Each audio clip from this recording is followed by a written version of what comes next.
પ્રસંગ 182 વગર અનુભવે પ્રભુમાં પ્રીતિ કેમ થાય? એકવાર બિનતી કરી, રાજ આપ કહો છો પ્રભુ પર પ્રીતિ રાખો, પણ વગર અનુભવે પ્રીતિ કેમ થાય? શ્રી ગોકુલેશે કહ્યું કે 3 કઠિયારા ભાઈબંધ હતા. લાકડા કાપવા જતા એકવાર એક કઠિયારો ગયો અને તેને મોહર ભરેલું પાત્ર મળ્યું અને મીઠી લાગેલી હતી. જલમાં ધોવા ગયો અને છેડો ખસી ગયો. બધી જ મોહર જલમાં વહી ગઈ. તેની તો દશા એવી થઈ ગઈ, બસ એક સરખું બોલવા લાગ્યો, હાય મોય ક્યું પાઈ? તેનો બીજો ભાઈબંધ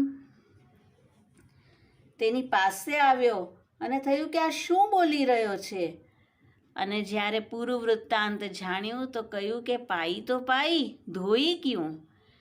ત્રીજો ભાઈબંધ આવ્યો અને તેને આ વાત કરી અને તેને કહ્યું કે ધોઈ તો ધોઈ, ખોઈ ક્યું? તો મોહરને તો બાકીના 2 કઠિયાર ભાઈબંધે જોઈ પણ નહોતી, પણ એકે જોઈતી અને તેમાં તેનું ચિત્ત એવું લાગી ગયું હતું કે તેની સાથે કેવલ રહેવાથી બાકીના 2ને પણ મોહરની કલ્પના થઈ અને તેવો અનુભવ થયો. તો આપણે પણ જે મનોરથ કરશું, મનોરથ પણ એમને એમ નથી થતા. જ્યારે શ્રી ઠાકોરજી કંઈક આપણી પાસે કરાવવા ચાહે, શ્રી અમનાજી હૃદયમાં ભાવનું દાન કરે અને પછી આપણે કોઈ મનોરથ કરી શકીએ, તો તે આપણને પૂર્વમાં કરેલી કંઈક સજાવટની, કંઈક સામગ્રીની અને પ્રભુ સાથે માણેલા કોઈક લીલાની અનુભૂતિ કરાવી દેશે. ત્યાર પછી પ્રસંગ 192. જેને નિરખતા પ્રભુ યાદ આવે તે તાદ્રશી. એકવાર આંગણામાં આપશ્રી બિરાજ્યા હતા. પંચોળીએ પૂછ્યું, રાજ તાદ્રશી તાદ્રશી કહીએ છીએ તે સમજતો નથી, તાદ્રશી શું હોય? આપે મુસ્કાઈને કહ્યું, તાદ્રશીને શિંગડા હોય છે.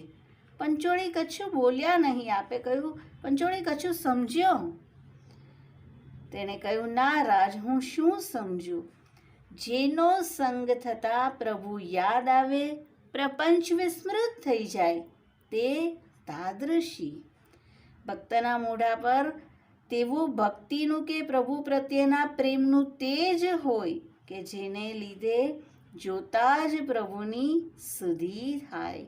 શ્રી વિઠ્ઠલનાથ બસત જીય જાકે, તાકી રીત પ્રીત છબી ન્યારી. તો આવા તાદ્રશી ભગવદિયાની રીત, પ્રીત અને છબી ન્યારી છે. તાદ્રશી એટલે પ્રભુની લીલામય જેની નજર હોય, જેને જોતા જ પ્રભુની લીલા સ્ફુરે, તે તાદ્રશી. અને તેમાં ગોવિંદ સ્વામીનો પ્રસંગ છે કે જ્યારે શ્રી ગોકુલનાથજીને પ્રસાદ લેવા માટે ખવાસ બોલાવા જતો અને શ્રી ગુસાઈજી કહેતા, તે તો કદમખંડીમાં શ્રી ગુસાઈજી ગાન કરી રહેલા કીર્તનો શ્રવણ કરી રહ્યા હશે. અને ગોવિંદ સ્વામીના કીર્તનો પણ કેવા કે જે સામે દ્રશ્ય આવે, જે જુએ, જે લીલા અનુભવ કરે અને તે ગાન કરે. અને માટે વલ્લભ શ્રી ગોકુલનાથજી તેમના કીર્તન શ્રવણ કરતા. એક કીર્તનમાં છે કે એકવાર એક કાચની ફલ વેચવા આવી. પક્વ ખજૂર, જાંબુ, બેર, પાકી ખજૂર, જાંબુ, બેર, અને સામે બધા સખાઓ છે. શ્રી ઠાકોરજી ખેલી રહ્યા છે. શ્રી ઠાકોરજી તેને કહ્યું કે અમે તારી પાસેથી લેશું. અનાજ તોલીને આપ્યું અને બધા ફળ લીધા. પાકા ફળ છે પણ બધા ગુટલીવાલા ફળ છે. શ્રી ઠાકોરજી આરોગી રહ્યા છે. સખાઓ માંગે છે. સુબલ, શ્રીદામા, અર્જુન બધા સખાઓ છે અને શ્રી ઠાકોરજી બધાને તો આખા ફળ આપે છે, પણ ગોવિંદ સ્વામી કે જેમનું પદ છે તેમણે માંગ્યું અને શ્રી ઠાકોરજી કહે છે કે ના, તું તારું મોઢું ખોલ, હું સીધું તારા મુખમાં નાખીશ. અને જે ખજૂર, બેર, જાંબુના ઠળિયા હોય, ગુટલી, તે શ્રી ઠાકોરજી દૂરથી તેના મુખમાં નાખે છે. તો જેવું જેવું ગાન કરતા જાય અને તેવી લીલા પ્રગટ થતી જાય, એવા તાદ્રશી છે. તો તેનો જો આપણે શ્રવણ કરશું તો આપણો ભાવની વૃદ્ધિ થશે. પ્રસંગ 197. પ્રેમ એ જ નિર્દોષતા. પંચોળીએ પૂછ્યું, રાજ, જીવ પ્રભુ સાથે સ્નેહ કરે છે તો શ્રી મહાપ્રભુજીની કૃપા સ્નેહ કેમ જાણી શકાય? અને સ્નેહને કંઈ અપરાધ પડે તો દંડ કરે કે સ્નેહમાં ખપે? શ્રીજી એટલે શ્રી ગોકુલનાથજીએ એક લૌકિક વાત કહી કે એક બાદશાહ હતો.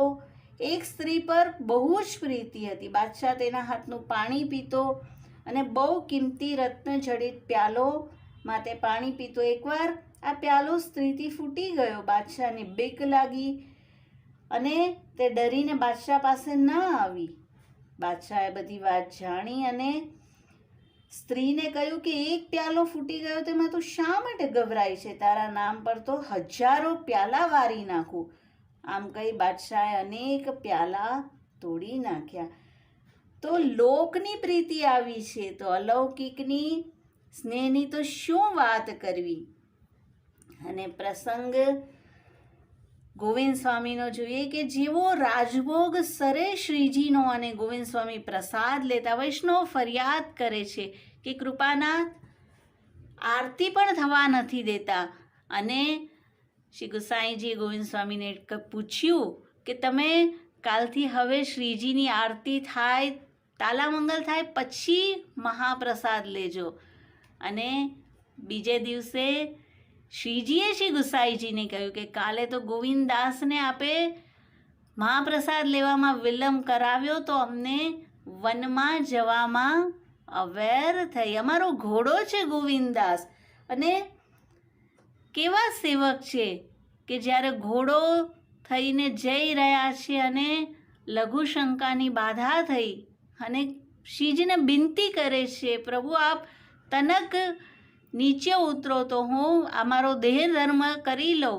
અને શ્રીજી ના પાડે છે કે ના, હું તો તને નહીં છોડીશ.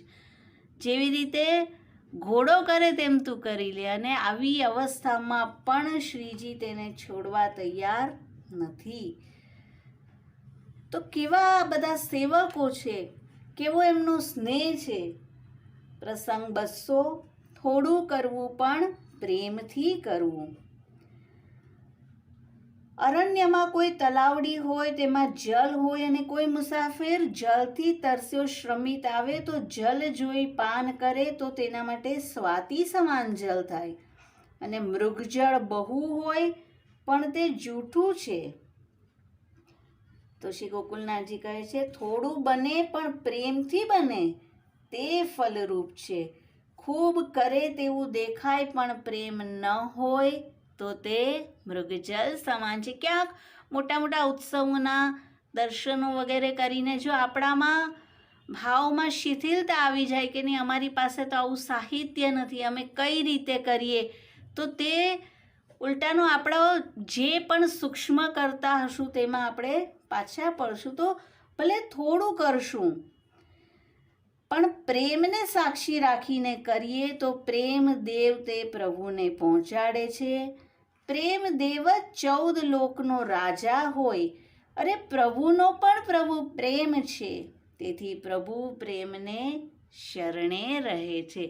બસ શ્રી ઠાકોરજી પાસે કઈ વસ્તુની કમી છે? કેવલ આપણા પ્રેમને વશ થઈને આપનું ગોલોક ધામનું સુખ છોડીને આપણા માથે આવીને બિરાજ્યા છે. તો ચાહે તો છોટો સો મનોરથ પણ કરીએ પણ પ્રેમથી કરીએ. અને શ્રી ગોવિંદ સ્વામી કેવા પ્રેમના પાત્ર છે શ્રીજીના, શ્રી ગુસાઈજીના, કે જ્યારે પરદેશથી પણ શ્રી ગુસાઈજી પત્ર લખતા ત્યારે કહેતા ઓર સબ સેવકન કો આશીર્વાદ ઓર ગોવિંદાસ ભગવત સ્મરણ બાંચ્યો. તો કેટલું બધા કૃપાપાત્ર, કેટલું દાન કરી રહ્યા છે શ્રી ગુસાઈજી પણ. વાર્તા પ્રસંગ 227. શુરોજ પ્રભુની કૃપા મેળવે. જો કૃપા મેળવવી છે તો પ્રેમનું પાત્ર તો બનીએ. પ્રેમીઓની હાર પરસ્પર છે. અહીંયા પ્રેમીમાં બે કયા છે? સેવક અને સેવ્ય. તો આ બંને પ્રેમી છે, પણ બંનેની હાર પરસ્પર છે. પ્રભુનું સૌંદર્ય જોઈ ભક્ત હારી જાય અને ભક્તનો પ્રેમ જોઈ પ્રભુ હારી જાય. પુષ્ટિ ભક્તિમાં ભક્તનો પ્રેમ જોઈ પ્રભુ હારેલા જ છે. માટે શ્રી આચાર્યજીએ ગ્રંથમાં મંગલાચરણમાં હરિ શબ્દ વાપર્યો છે. પ્રભુ ભક્તને વશ્ય થઈ ભક્તને ત્યાં બિરાજે છે. અને પ્રસંગ છે, શ્રીજી અને ગોવિંદ સ્વામી રમત રમતા હતા. શ્રીજી દાવ દીધા વિના મંદિરમાં જતા રહ્યા અને પોરિયાને પણ મના કરી કે ગોવિંદદાસને નહીં આવવા દેતા. ગોવિંદદાસ બહાર ઊભા ગાન કરી રહ્યા છે કે ભાજી ગયો બિના દાવ દે ગ્વાર. આ ગ્વાલ તો ભાગી ગયો અને મારો દાવ પણ ન આપ્યો, અને કબહુક તો નીકસે ગો, ક્યારેક નીકળશે ત્યારે હું મારો દાવ લઈ લઈશ. પણ શ્રીજી તો ક્યારેક નહીં, તરત જ પાછા બહાર આવે છે કે ના ના ગોવિંદદાસ, હું હમણાં જ તને દાવ આપું છું, મારાથી પણ તારા વિના નહીં રહેવાય. તો આવું છે પ્રેમ. પ્રસંગ 268. પ્રેમ જીરવવો કઠિન છે. એકવાર શ્રી ગોકુલેશ ગાદી પર બિરાજ્યા હતા. ઉત્થાપન સમય હતો, આંધી આવી. વૈષ્ણવોએ ટેરો તાણ્યો. તે વખતે આપે વાત કહી કે એકવાર આંધી આવી, એક વ્રજવાસણ બહાર નીકળી હતી. આંધીથી કશું સૂઝ્યું નહીં.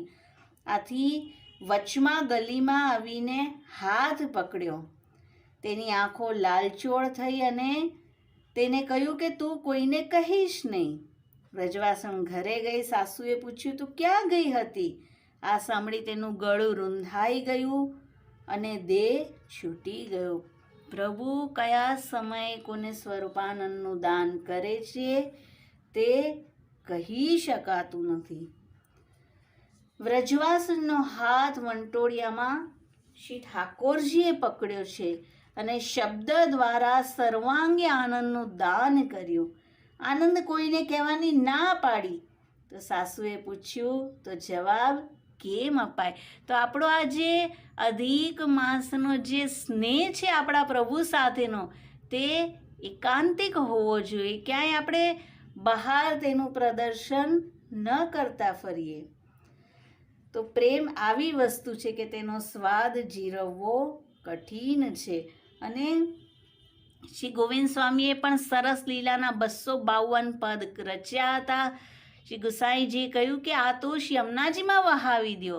અને જ્યારે ગોવિંદદાસનો હાથ પકડીને આપ ગયા છે શ્રી ગિરિરાજજીની ભીતર, ત્યારે શ્રી લલિતાજી પધાર્યા. શ્રી યમુનાજી તે જ 252 પદનું લઈને પધાર્યા છે અને ગોવિંદદાસને કહ્યું કે તેને શ્રવણ કરનારા અહીં બિરાજે છે.